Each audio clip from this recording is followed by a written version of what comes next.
भाग्यनगर नाम के गांव में शीतल नाम की एक छोटी सी लड़की रहती थी।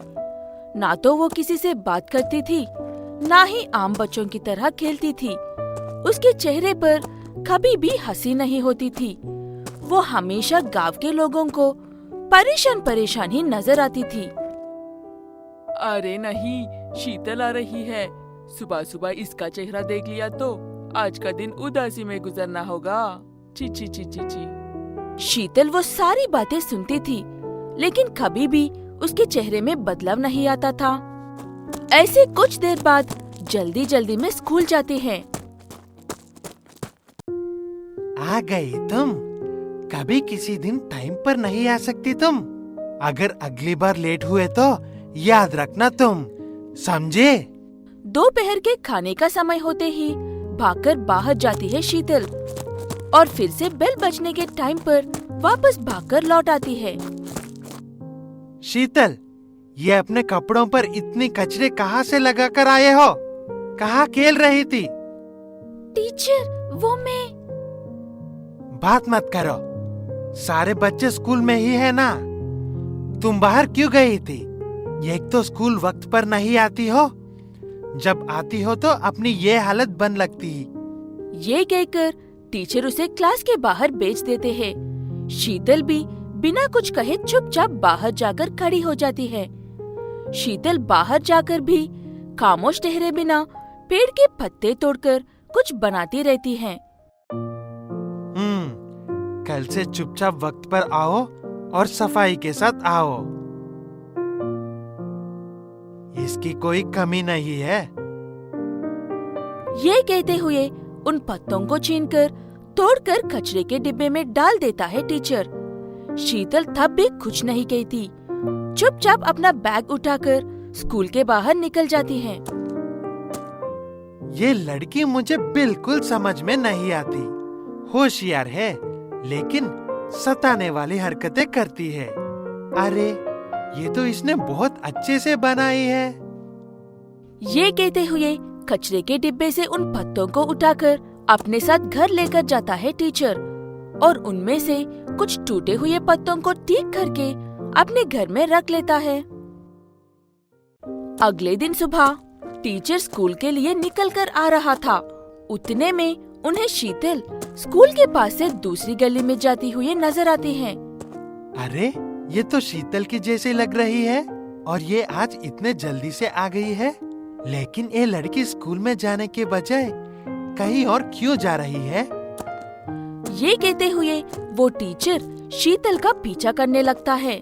शीतल चलते हुए एक होटल में जाती है। आ गई महारानी। ये तो लेट आती हो, ऊपर से बेल बजाते हुए भाग जाती हो। फिर आपके दर्शन शाम को ही होती है और पैसे बराबर और समय पर चाहिए होती है। जा, अब अंदर जाकर काम करो अपना। जल्दी से अंदर जाकर फटाफट अपना काम शुरू कर देती है। वहाँ पर वो लोगों के खाए हुए प्लेट्स उठती थी और उन प्लेट्स को साफ करती थी। वो सब देखकर उसकी टीचर को काफी दुख होता है। उसके बाद जल्दी जल्दी स्कूल के लिए भागती है शीतल। साथ ही टीचर भी स्कूल के लिए निकलता है। आज टीचर भी लेट थी। टीचर, वो आज। अंदर जाकर बैठ जाओ बेटा। हमेशा उसे डांटने वाले टीचर के मुंह से अच्छी बातें सुनकर हैरान हो जाती है शीतल और चुपचाप जाकर अपनी जगह पर बैठ जाती है। ऐसे ही दोपहर के खाने का समय होता है। शीतल चुपके से बाहर निकल जाती है। टीचर फिर से उसका पीछा करता है। शीतल एक खिलौनों की दुकान के पास मिट्टी के खिलौने और बहुत सारी चीजें बनाती थी। इसीलिए दोपहर के वक्त उसके कपड़े गंदे हो जाते थे। वो सब देखकर शीतल ये सब क्यों कर रही है? उसे इतनी मेहनत करने की जरूरत क्या पड़ी है? वो भी इस उम्र में। उसके माँ बाप क्या कर रहे हैं, है भी या नहीं? ऐसे तरह तरह के सोचों के साथ वापस स्कूल जाता है टीचर। शीतल भी रोज की तरह मिट्टी वाले कपड़ों के साथ स्कूल आती है, लेकिन इस बार भी टीचर उसे कुछ नहीं कहता। टीचर उसे क्यों कुछ नहीं कह रहा है, शीतल को समझ में नहीं आता। शीतल ने दोपहर में कुछ नहीं खाया था। ये बात याद करके टीचर उसे खाने के लिए कुछ फल देता है। शीतल उन्हें खाए बिना अपने बैग में रखकर स्कूल खत्म होने के बाद सीधे घर जाती है और टीचर उसके पीछे। शीतल घर पहुंचकर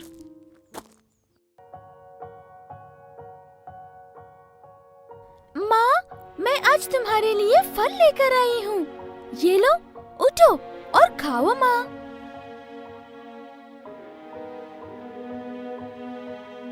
तुम भी खाओ बेटा, पता नहीं कितनी मेहनत कर रही हो इस बीमार माँ के लिए। मैं बाहर खाकर आई हूँ माँ, मैं भर पेट कर खाकर आई हूँ। ये कहते हुए अपनी बीमार माँ को फल खिलाकर खुद एक गिलास पानी पीकर सो जाती है शीतल। वो सब देख रहा टीचर ये गरीब घर की लड़की को इतनी सारी परेशानियां होती है, इतनी छोटी होने पर भी शीतल अपने माँ का ख्याल कितनी अच्छे से रख रही है। ये बात जाने बिना मैं उसका ऊपर के रूप को देखकर इतने दिन गलतफहमी में बहुत कुछ कह दिया था। शीतल ही नहीं, पता नहीं और कितने ऐसे बच्चे होंगे इस समाज में। आज के बाद किसी पर भी किसी तरह की सबाब नहीं डालना चाहिए, ना ही उन्हें बेइज्जत करना चाहिए। ये कहकर वो टीचर तब से शीतल की पढ़ाई पर होने वाला सारा कर्ज उठाने लगता था और उसकी माँ को भी हॉस्पिटल में भर्ती करवाकर उनका भी इलाज करवा रहा था। काफी सालों के बाद उनकी तकलीफें थोड़ी सी कम हुई थी, इसीलिए शीतल के चेहरे पर हल्की सी मुस्कान देखता है वो टीचर। उसकी मुस्कान देखकर टीचर के आंखों में आंसू आ जाते हैं। अपने आंसू पोंछते हुए शीतल को अपने पास बुला लेता है टीचर। उधरपुर गांव में मीना नाम की एक छोटी सी लड़की अपनी माँ के साथ रहकर डोसे के थैले काम करती थी। मीना का पढ़ाई पर से ध्यान तभी हट गया था जब उसके अध्यापक ने उसकी हालत देखकर पढ़ाई के समय अपने घर बेचकर अपने घर के सारे काम करवाने लगी थी। उदयपुर गांव के स्कूल में एक नए मास्टर जी का ट्रांसफर हुआ। अपने घर से स्कूल काफी दूर होने की वजह से मास्टर जी रोज सुबह बस उतरकर मीना के यहाँ से डोसा खाकर जाते थे।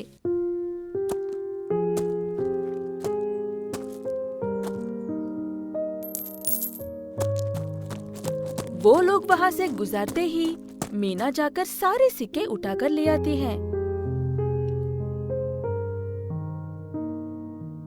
ये क्या कर रही हो मीना बेटा?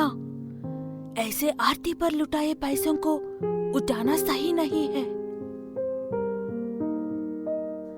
इन्हीं पैसों के लिए तो आप, मैं और हमारे जैसे कई सारे लोग दिन रात मेहनत कर रहे हैं मौसी जी, और ये लोग उन्हें ऐसे फेंक रहे हैं जैसे कि इनकी कोई कीमत नहीं है।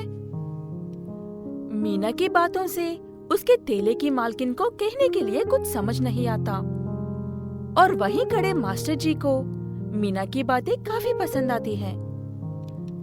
ऐसा नहीं कहते बेटा मीना, चाहो तो शाम को 10 रुपए ज्यादा ले लो, लेकिन उन पैसों को फेंक दो। अब वो पैसे मीना के हक है। मीना, तुम उन पैसों को हक के साथ रख सकती हो बेटा।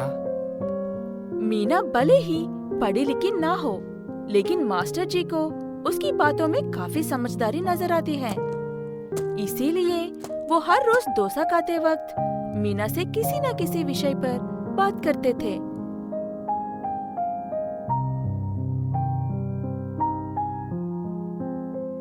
एक दिन, क्या बात है मीना, उदास लग रही हो? कल से ये डोसे का थैला नहीं खुलेगी। बिना काम के, बिना पैसों के हमारा गुजारा नहीं होगा। उदास क्यों हो रही हो? तुम डोसा बनाना तो जानती हो ना? हाँ मास्टर जी, मुझे इडली, डोसा सब बनाना आता है। ये तो बहुत अच्छी बात है। तुम्हारे पास वो आरती पर लुटाने वाले पैसे हैं ना, उन पैसों से छोटे से ठेला लगाकर जितनी हो सके उतने डोसा बनाकर बेचकर कुछ पैसे कमा लो। मीना मास्टर की बातें सुनकर घर जाकर उन पैसों के बक्से को देखते हुए सोच में पड़ जाती है।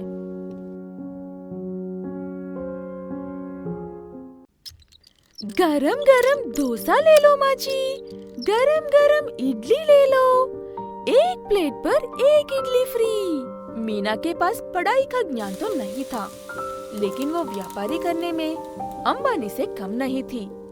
कुछ ही दिनों में मीना अपने ठेला हटाकर एक छोटा सा टिफिन सेंटर खोल लेती है। टिफिन सेंटर में भी ऐसे हर चीज खरीदकर खाने पर किसी न किसी चीज का ऑफर रखने की वजह से मीना की दुकान हमेशा चलती रहती थी। देखते ही देखते मीना कुछ ही दिनों में अपने टिफिन सेंटर को एक रेस्टोरेंट में बदल देती है और वैसे कई सारे रेस्टोरेंट्स खोल लेती है। कुछ ही दिनों में मीना के नाम उदयपुर के सभी धनवानों में प्रथम स्थान पर पहुंच जाता है।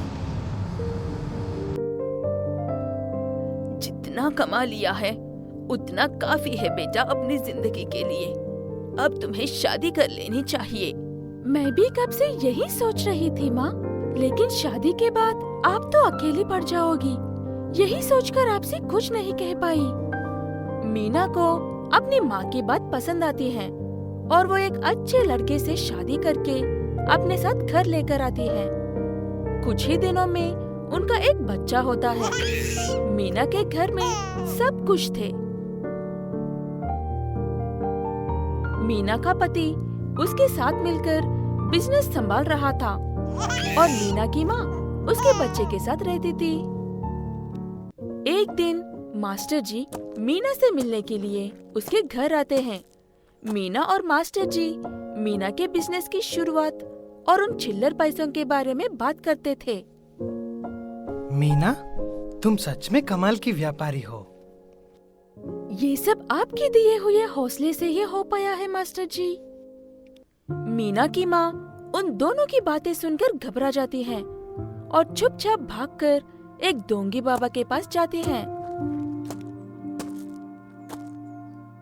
बाबा जी, मेरी बेटी ने शव के ऊपर फेंके हुए पैसों से अपना घर बनाया है।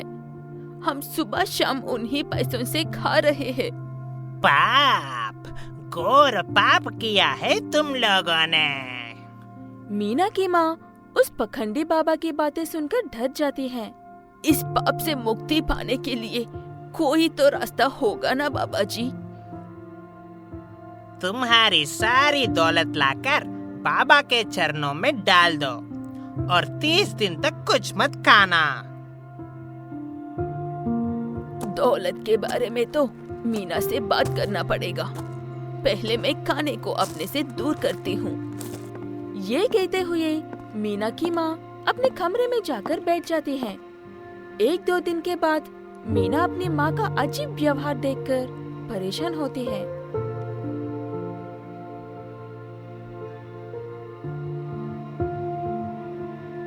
क्या बात है माँ, आप 2 दिन से खाना खाने के लिए नहीं आ रही हो?